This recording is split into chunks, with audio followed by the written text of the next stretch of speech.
Coming up next, the Penn State community bands together to honor the victims of terrorist attacks around the world.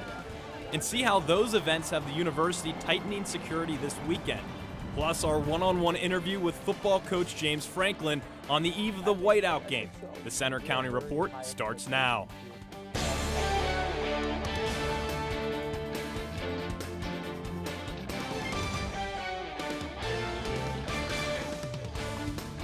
Good afternoon. I'm Lauren Doyle. And I'm Tyler Feldman.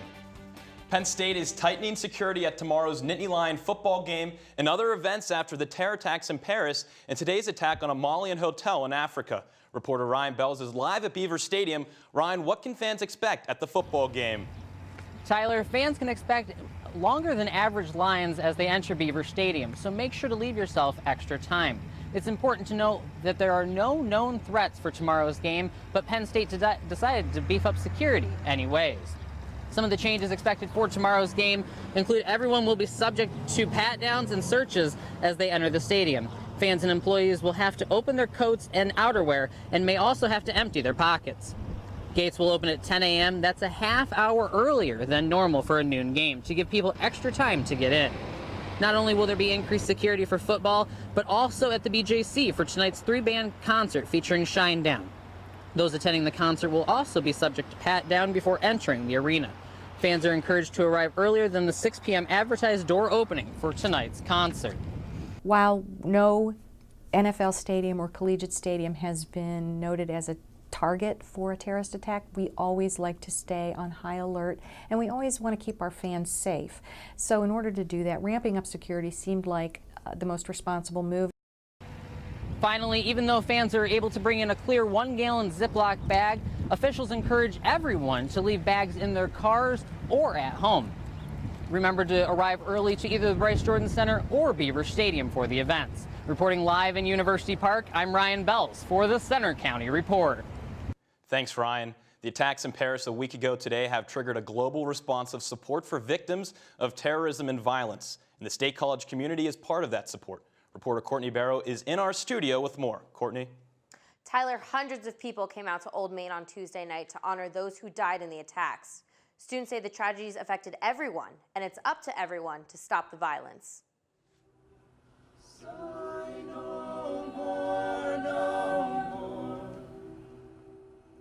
I was incredibly shocked. Anger and confusion. We just sat there almost in silence. Innocent people are dying. As we were watching the news in French, we were on FaceTime with my dad watching the news in English from my living room in Pennsylvania. My host brother actually lives in Paris, so he was actually in the stadium before the explosions happened.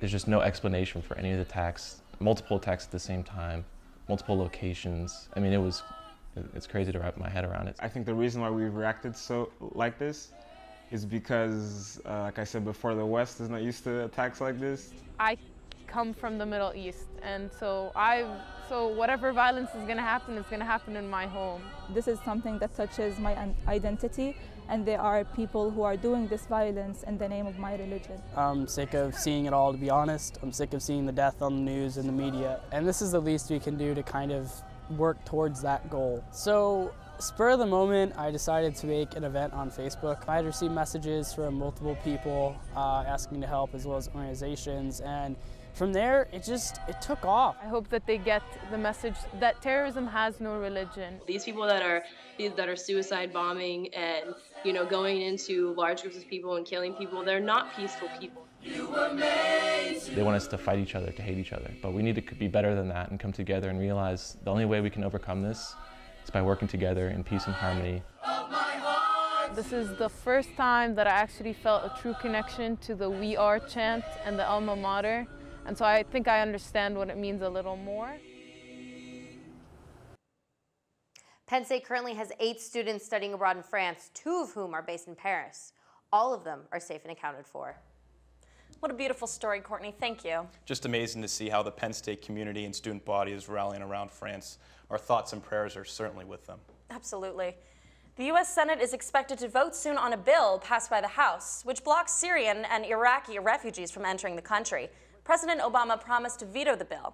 31 states are opposing the president's decision to resettle 10,000 refugees, but 7 governors say they will accept refugees, including Pennsylvania's governor. This comes as a reaction to news that one of the Paris attackers entered France by posing as a refugee. All of our agencies will make every effort to vet every refugee coming into this country, from the databases to the interviews that those individuals are subject to the biometric screening as well. A federal database says about 120 Syrian refugees have settled in Pennsylvania so far this year. They may be hoaxes, but the Phillipsburg-Osceola School District officials say bomb threats are no joke, and they're taking care of action to stop them. Reporter Nikki Cheshire has the story.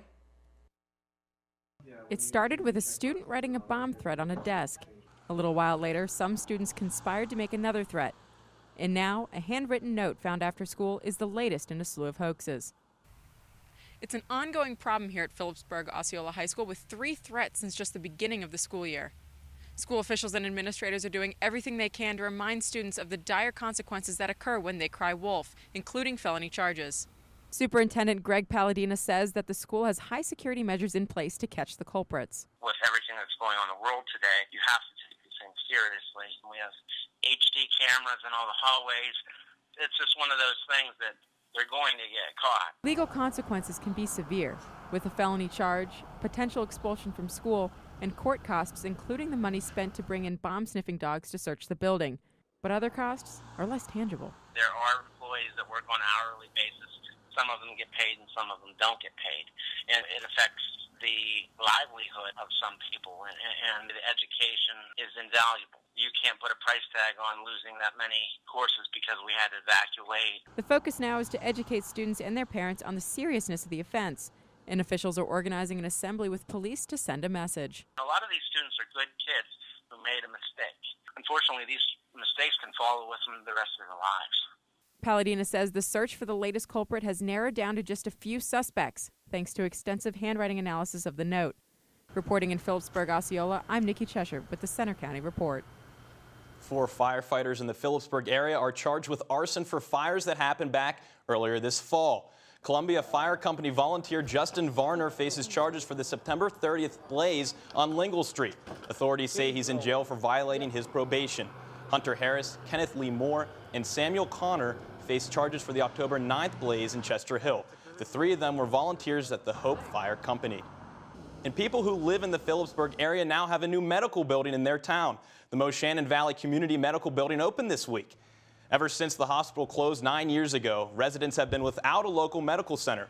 But now Penn Highlands Healthcare's new 23,000 square foot building is open in Rush Township at Front and Railroad Street. It offers internal medicine, pediatrics, general surgery, and more. New services provided include digital mammography, bone density testing, x-rays, and a quick care walk-in clinic.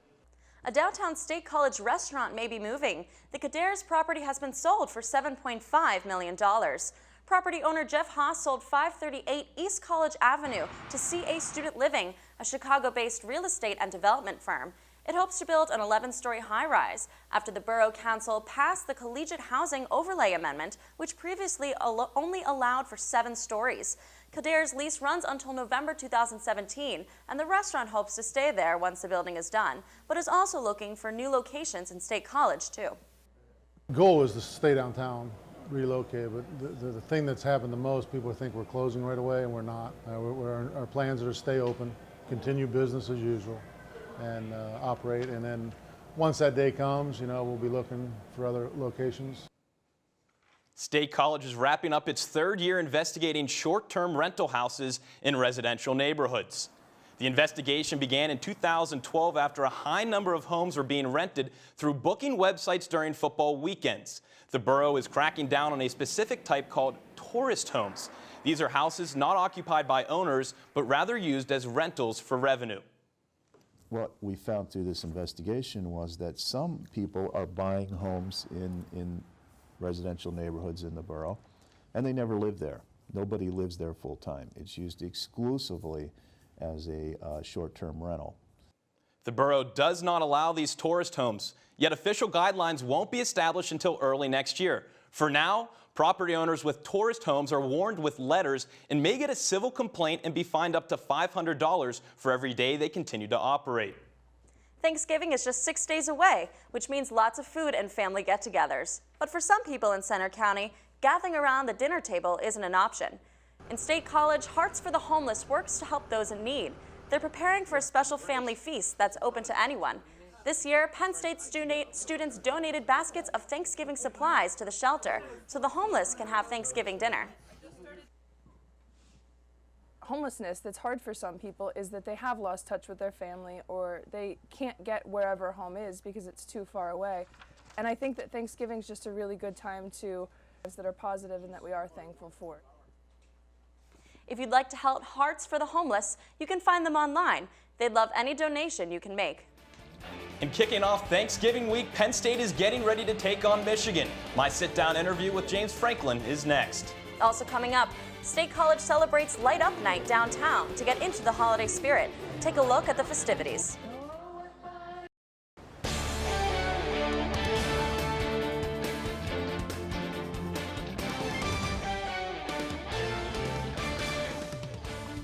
Tomorrow is the final home football game of the year for the Nittany Lions. And I had the opportunity to sit down with head coach James Franklin to talk about the team. Take a look. Where do you exactly see this program in 3 to 5 years? You look at the Big Ten Conference as a whole, super competitive, a lot of great teams. You look at Ohio State, what Urban Meyer's been able to have sustained success there. Is that something that is down the line, obviously, for you in the next 3 to 5 years? I think so. I mean, we have very high expectations here.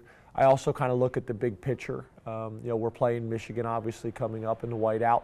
You look at their program. They're the oldest team in the Big Ten. Not only are they the oldest, most veteran team in the Big Ten, they're the oldest team in the country. You also look when Coach Harbaugh took over, they had multiple top 5 and top 10 recruiting classes stockpiled up. That situation is a little bit different than our situation. You look at Ohio State and what Ohio State, even before Coach Meyer showed up, Coach Tressel was doing a really good job. And we've been able to take over for some really good people too, but just because of the challenges we've been through, it's just a different dynamic. So it's going to take some time. There needs to be a little bit of patience, which I understand. Patience and fans and fanatics doesn't necessarily go hand in hand, so I get that and I understand that. But there's a lot of positive signs if you're willing to look for them. Well, you talk about the pressures, the patience of the fan base. How do you handle that pressure? You guys are 7-3, yet it still seems like from the outside looking in, there's a significant amount of pressure on your end and the coaching staff. Well, again, I don't really look at it that way. We got a great opportunity. We got a great job. We're 7-3. There's a lot of teams in the country that would love to be 7-3 right now. We're bowl eligible for the 2nd straight year and have a chance to continue building this program. There's high expectations at Penn State. We embrace that. We get that. This is a place that unless you're winning the Big Ten championship and national championship every year, there's going to be some disappointment and frustration and some pressure. So I get that, but what we're going to do is we're going to embrace it. We're going to work towards those goals and objectives every single day. But what I also know is just like the people have those expectations for the success on the field, I also know that people want us to do it the right way. And when you're doing it the right way, it's usually not a quick fix. You got to build it. And you got to build it the right way with the right people, with the right academic support that they're getting, and also teaching the values off the field as well. And doing it that way usually takes a little bit more time. You can watch the entire interview on our website. And we'll have more of tomorrow's game versus Michigan coming up in sports. But first, how's the weather for the Whiteout? Here's Ryan with the forecast. Well, Tyler, we're certainly off to a nice start this Friday afternoon. A lot of sunshine over Beaver Stadium. That's going to be the way things go through the rest of the afternoon. It is cooler than it was earlier this week, though. Only 46 in State College and 45 in Huntington right now, and it's a bit breezy as well. We're gusting to 25 in State College and 29 miles per hour in Johnstown, so that will make it feel a bit colder as we go throughout the rest of the afternoon.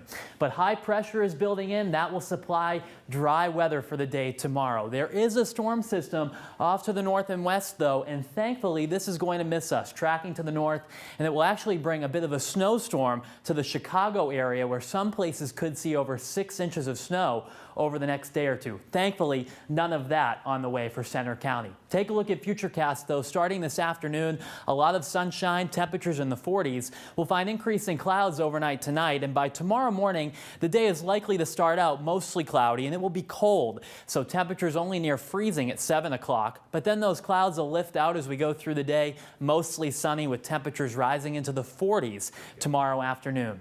By Sunday morning, though, we'll have a bit of a system coming in, so tomorrow night into Saturday night into Sunday, we could actually see a few flurries here in Center County, so don't be surprised to see that as you wake up Sunday morning. And Sunday will be a cooler day, highs only in the 30s. Before the game tomorrow, again, it'll be a cold start with some clouds around, temperatures near freezing at 8 a.m., rising into the 40s by kickoff with a partly to mostly sunny sky. Sunset just before 5 o'clock tomorrow evening, so keep that in mind if you are planning to tailgate after the game.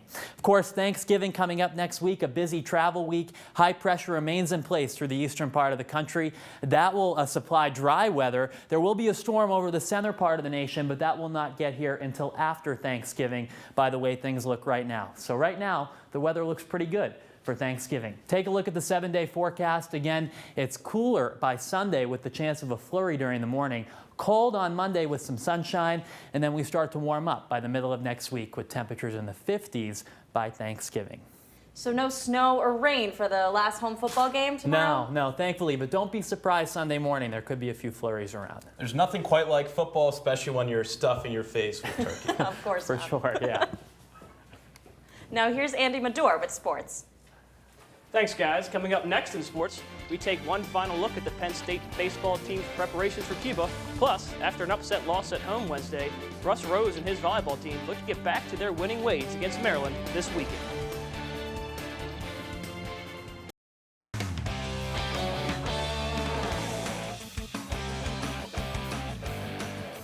I'm Andy Medore with sports. The Penn State football team returns to the field tomorrow after a much-needed bye week. They welcome the Michigan Wolverines for the Whiteout at Beaver Stadium. Jeff Jazeski reports.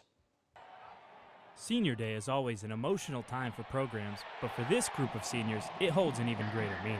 Just think about everything that these guys have been through, and they're kind of the glue. You know, they're the glue that kept this program together. They're the glue and the foundation that stood strong when Penn State needed them the most. Sitting at 7-3 on the season, Penn State will have a tough test as the 12th-ranked Wolverines come to town. Last time Michigan walked into Beaver Stadium, they fell to the Nittany Lions in 4 overtimes by a score of 43-40. Fresh off an overtime victory over Indiana, Michigan will come back to Beaver Stadium with the 6th best scoring defense in the country. But there is one thing they won't have. For the final time in their college football careers, 19 Penn State seniors will walk out of this very tunnel into a stadium-wide whiteout. Senior defensive tackle Anthony Zettel hails from Michigan. So while this senior day means so much to everyone, Zettel has some added motivation to help the Nittany Lions come out on top. From being a competitive person, I always want to go home with that win, you know, not for bragging rights, but just kind of for everybody to know that we beat them. Yeah. This matchup with Michigan will act as a measuring stick for the program's progress in year 2 under James Franklin. Reporting in State College, I'm Jeff Jazeski. The game kicks off at noon tomorrow. You can listen live on PSU Com Radio. The State High Little Lions are heating up at the right time. After last week's 41-7 win over Du Bois, a few players were awarded postseason honors. 10 Little Lions were named first-team Mid-Penn All-Conference Football All-Stars. Linebacker Pete Hafner was named MVP of the defense, and star running back Jordan Misher on offense. The Lions take on Erie McDowell on November 28th in the first round of the state playoffs. Switching to State High baseball now, there's a new head coach taking over the program. Troy Allen replaces the retired Bill Tussey, who led the program for 12 years. Allen was a 1997 draft choice of the Atlanta Braves and played in the minor leagues. He also runs Own the Plate Baseball Academy in State College, and last year he coached the baseball team at St. Joseph's Academy. Tomorrow's the day for Penn State baseball team as it takes off for Cuba, and already the team's playing schedule is changing. Instead of originally playing the Industriales twice in Pinar del Rio, the Nittany Lions are now slated to play one game apiece against the Industriales, Ciego de Avila, Mayabec, and Matanzas. The coaches and players will miss Thanksgiving with their families, but for Rob Cooper, the turkey can wait. Look, I think originally, the thought of missing a Thanksgiving week with their families, look, I'm going to be away from my family too. That's hard. But I think the more that we've educated on them and have them kind of realize what they're getting to do. In my lifetime, you haven't been able to travel down there unless it's been a special opportunity. 2 of the games will be televised on Cuba's premier sports network. Now to the ice. For the second straight season, the Penn State hockey team has flown more than 4,000 miles to Alaska for a 2-game series against Alaska Anchorage this weekend. The Lions' offense has been one of the best in the country, averaging 4 goals a game. Eamon McAdam and Matt Scoff had a combined 79 saves in last weekend's sweep of Sacred Heart. Chase Berger has been huge in his first season, leading all NCAA freshmen in goals with 8. And head coach Guy Godowski says he wouldn't make any changes to how Berger is playing. A goal scorer is a tremendous thing, but he does a lot more. He does a lot more. I think his habits away from the puck are excellent, and I think his commitment to defensive hockey is really good. You can always work on accuracy and quick release. I think that helps a lot. And then power, I think that'll come with weight training and stuff like that. So I think there's still room for improvement for sure. Moving to the hardwood, Penn State men's basketball looks to pick up its 3rd win of the season tonight against Duquesne. The Nittany Lions are coming off a win against DePaul earlier this week. 4 players scored double digits, with senior Brandon Taylor getting scoring 19 of his 22 in the second half. Shep Garner, Peyton Banks, and Josh Reeves also fueled Penn State's offense in their first 2 wins and will be players to look out for all season long. Following tonight's game at Duquesne, the Nittany Lions return to the BJC on Tuesday to take on Radford. The Nittany Lion faithful will fill Jeffrey Field tonight as the Penn State women's soccer team continues its NCAA tournament run. After a win against Albany in the first round, the Lions welcome Boston University. Head coach Erica Walsh knows her team will need support from the home fans. Their coaching staff does an outstanding job. They beat a good St. John's team and just really disciplined. We're going to need the energy of the fans. We're going to need the community to come out. Should be another gorgeous night for soccer in State College, and we just really hope that people come out and support this team right now. If the Nittany Lions win tonight, they'll play at Jeffrey Field one more time on Sunday for the 3rd round of the tournament. The Penn State women's volleyball team is searching for confidence going into tomorrow's match against Maryland. The team has lost 6 of their last 7 sets after falling to Minnesota and then the unranked Michigan Wolverines on Wednesday. Confidence and communication have been 2 of the team's struggles this season. Many players say the struggles are just because the team is young. Coach Rose says some players are simply out of gas. This is how some of you practice, and that's how you play. And when you act like that out on the court, it always comes back to get you. So we have another match on Saturday, and hopefully we'll play better. If we don't play better, then Maryland will have an opportunity to beat us as well. Tomorrow's match at Rec Hall begins at 7 p.m. That's all for sports. Now back to you guys at the anchor desk. Thanks, Andy. Coming up, the holiday season kicked off with an annual tradition in State College, thanks to a little help from Santa. We'll take you there next. It's not even Thanksgiving yet, but State College is already decked for the holidays. The Downtown Improvement District hosted the borough's annual tree lighting ceremony last night. Those who turned out enjoyed carols, cookies, hot chocolate. Mr. and Mrs. Claus even stopped by to help light the tree.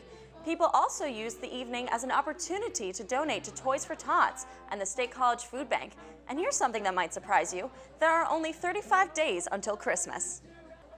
And that's all for today's Center County Report. For more, visit our website, centercountyreport.com. You can also follow us for breaking news anytime on Twitter at Center County REP and our Facebook page. Have a great weekend.